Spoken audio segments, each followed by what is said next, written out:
LUPEX ये भारत के सबसे अमेजिंग मिशंस में से एक होने वाला है, जिसमें कि जापान का स्पेस एजेंसी जैक्सा भी इन्वॉल्व है और यहाँ तक नासा भी इन्वॉल्व है और यूरोपियन स्पेस एजेंसी इसमें हेल्प करेगा। यानी ये एक ऐसा मिशन होने वाला है जिसमें ये सारी कंट्रीज इंटरेस्टेड है। भारत का पहला सॉफ्ट लैंडिंग चंद्रयान 3 जब सफल हुआ, उसके बाद सारे कंट्रीज का जो इंटरेस्ट है वो भारत के इफिशिएंट टेक्नोलॉजी की तरफ बढ़ते रहा कि ये कितना क्रेजी है कि इतने कम प्राइस में मात्र $75 मिलियन में चांद तक कोई कैसे सॉफ्ट लैंडिंग करा सकता है। चंद्रयान 615 करोड़ में चांद पर सॉफ्ट लैंडिंग कर गया। रशिया का ल्यूना 25 1600 करोड़ में भी नहीं कर पाया। चाइना का चैंगी मिशन जो कि सक्सेसफुल था और मून पर सफल तरीके से लैंड कर गया, वो 1400 करोड़ में इस काम को कर पाया था। लेकिन इसरो ने इसी काम को सबसे इफिशिएंट तरीके से कर दिखाया और यही कारण है कि बाकी स्पेस एजेंसीज जो हैं वो इतना इंटरेस्टेड हो रही है और तभी ये मिशन अनाउंस हुआ जिसका नाम है ल्यूपेक्स। ल्यूपेक्स का फुल फॉर्म है लूनर पोलर एक्सप्लोरेशन मिशन।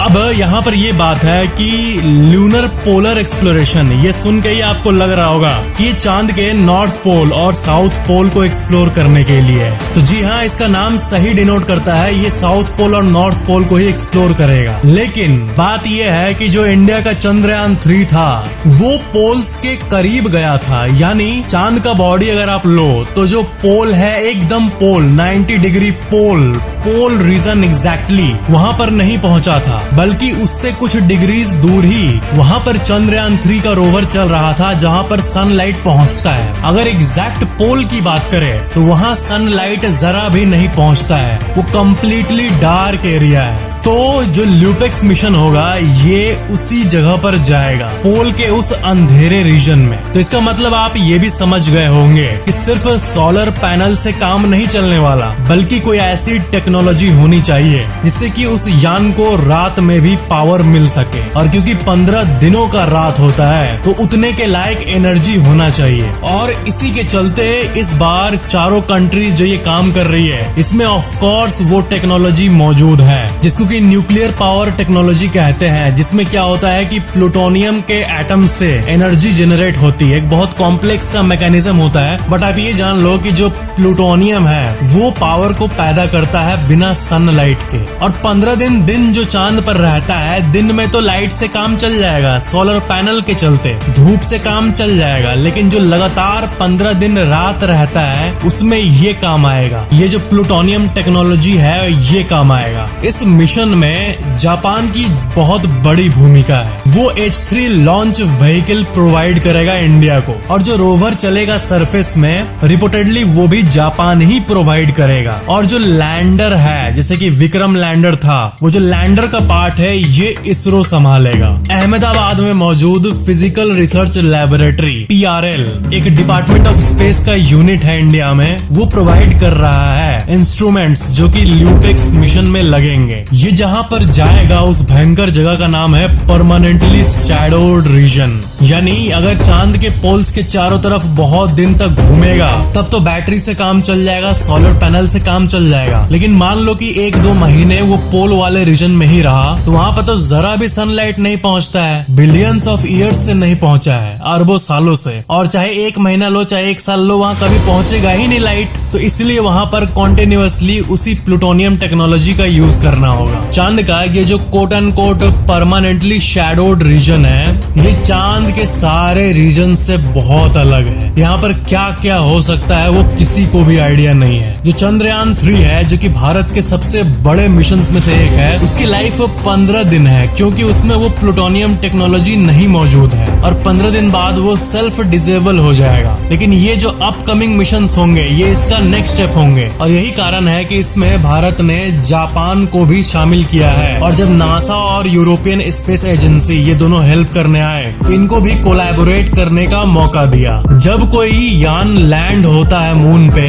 तब जो आखिरी 15 मिनट होते हैं उसको the last 15 minutes of terror कहा जाता है, क्योंकि वर्षों की मेहनत उस 15 मिनट पे डिपेंडेंट रहती है। ये क्या ऐसी चीज है, इसके बारे में डीपली सोच के देखो तो कितना अजीब लगेगा। The 15 minutes of terror. जब भारत ने पहली बार सॉफ्ट लैंडिंग अचीव किया चंद्रयान 3 में, तो वो जो लास्ट 15 मिनट था, उस समय पूरे देश की धड़कन बढ़ चुकी थी और YouTube के लाइव स्ट्रीमिंग के रिकॉर्ड में एक नया रिकॉर्ड शामिल हुआ। YouTube प्लेटफॉर्म, जो कि वर्ल्ड का सबसे बड़ा वीडियो प्लेटफॉर्म है, उसमें करीब 9 मिलियन लोग साइमल्टेनियसली इस लाइव स्ट्रीम को व्यू कर रहे थे, जो कि पूरे विश्व के आज तक के जितने भी लाइव स्ट्रीम्स हुए हैं उन सब से ज्यादा है। 9 million simultaneous people watching.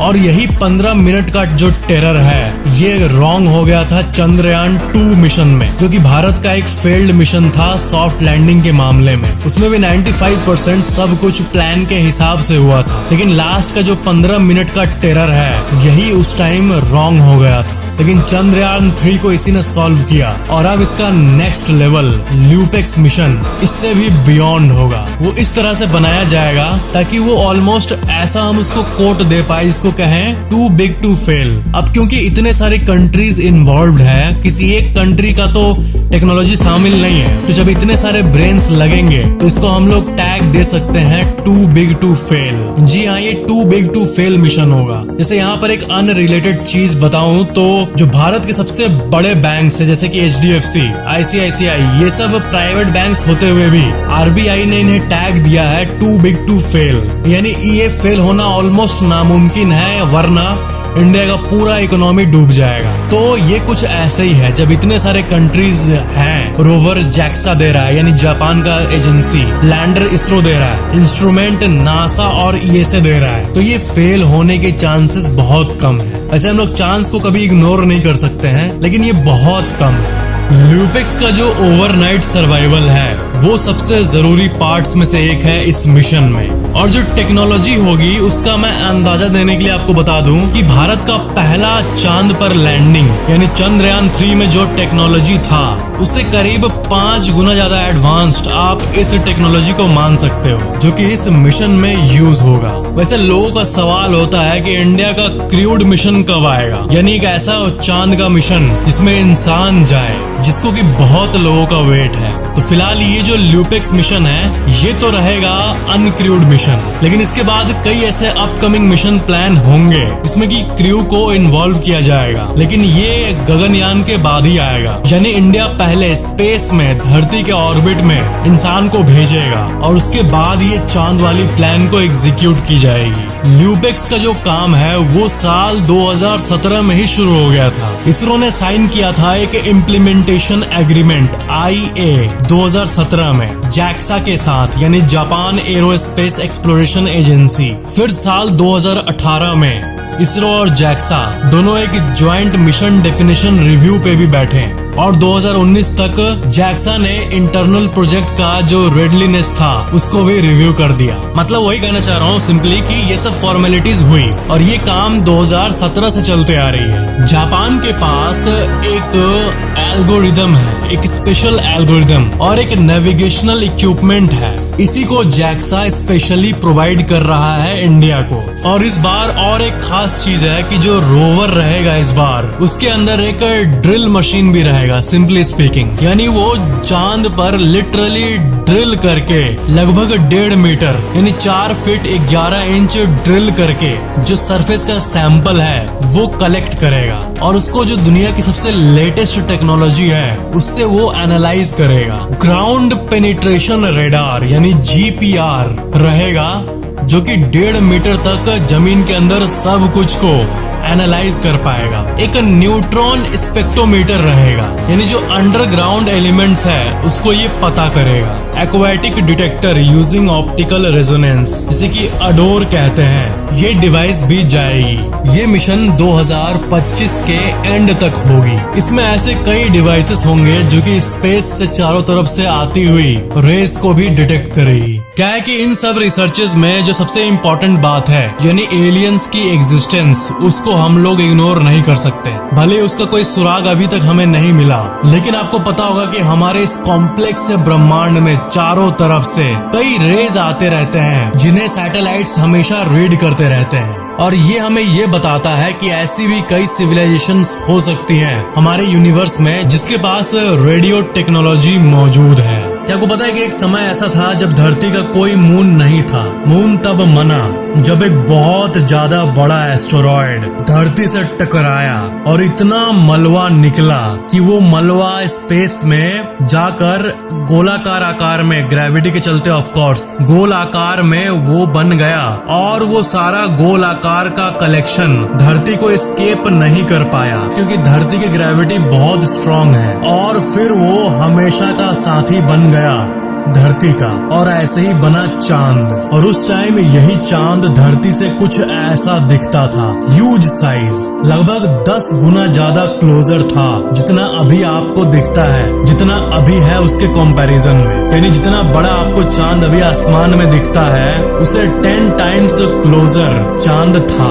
Imagine करो कि आप रात को उठे और देखे कि चांद 10 गुना बड़ा हो गया है। तो कुछ ऐसा ही था मून शुरुआत में, और धीरे धीरे वो और दूर चला जाते जा रहा है। लगभग 3.78 सेंटीमीटर हर ईयर वो दूर जाते जा रहा है। एक और क्वेश्चन था आप लोगों का कि चांद पर जो इतने सारे गड्ढे मौजूद हैं, धरती पर ऐसे गड्ढे क्यों नहीं है? मतलब ऐसा जो वैज्ञानिक कहते हैं कि चांद पर बहुत सारी चीजें आके टकराते रहती है, एस्टेरॉयड, मीटेरॉयड, ये सब तो आते रहता है स्पेस से, तो वो टकराते रहता है और टकराने से चांद पर ऐसा गड्ढा बनते रहता है। तो वो तो अगर मून को टकराता है तो धरती को भी टकराना चाहिए, तो धरती को कुछ क्यों नहीं होता है? तो इसका आंसर ये है कि धरती जो है वो एक वंडर है, यानी धरती जैसा और कोई नहीं, क्योंकि धरती के पास एक अपना प्रॉपर मैग्नेटिक फील्ड है जो कि पहली बात सन रेज से धरती की रक्षा करता है सूरज के प्रकोप से, और दूसरी बात हमारे पास एक ऐसा एटमॉस्फेरिक लेयर है,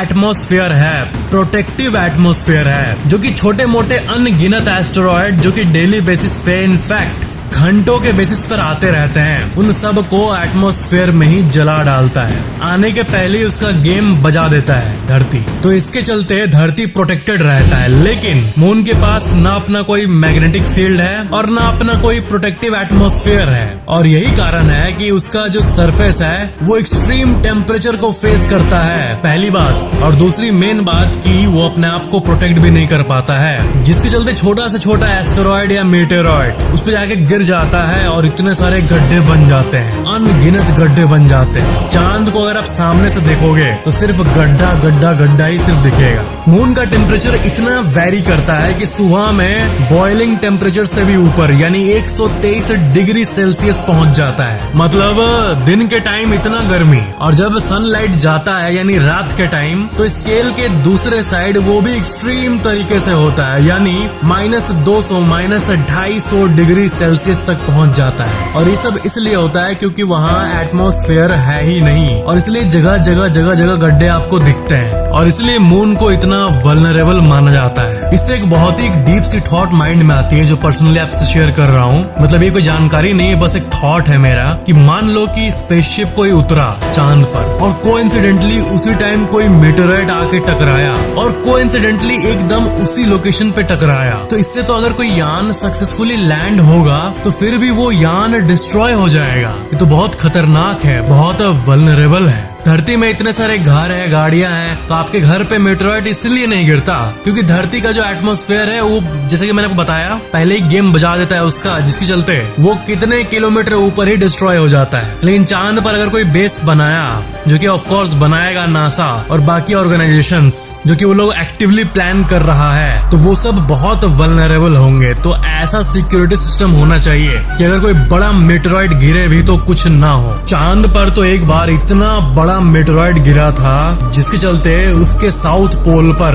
एटकेन बेसिन नाम का एक क्रेटर बना जो कि 2500 किलोमीटर चौड़ा था। यानी जो एटकेन बेसिन जो है इसका डायमीटर 2500 किलोमीटर है, और ये चांद का सबसे बड़ा इम्पैक्ट है किसी भी मेटेरॉइड का। यानी इतना वल्नरेबल है ये, जो कि बिल्कुल भी अच्छी बात नहीं है। तो फ्यूचर में जो बेसेस बनेंगे उनको प्रोटेक्ट करने के लिए ऐसे मटेरियल्स को लगाए जाएंगे जिसके चलते कोई भी अगर एस्टेरॉयड टकराए भी तो वो मून बेस बिल्कुल सेफ रहे। तो ये थी आज की वीडियो को लाइक जरूर करना और चैनल को सब्सक्राइब करके बेल आइकन जरूर ऑन कर लेना।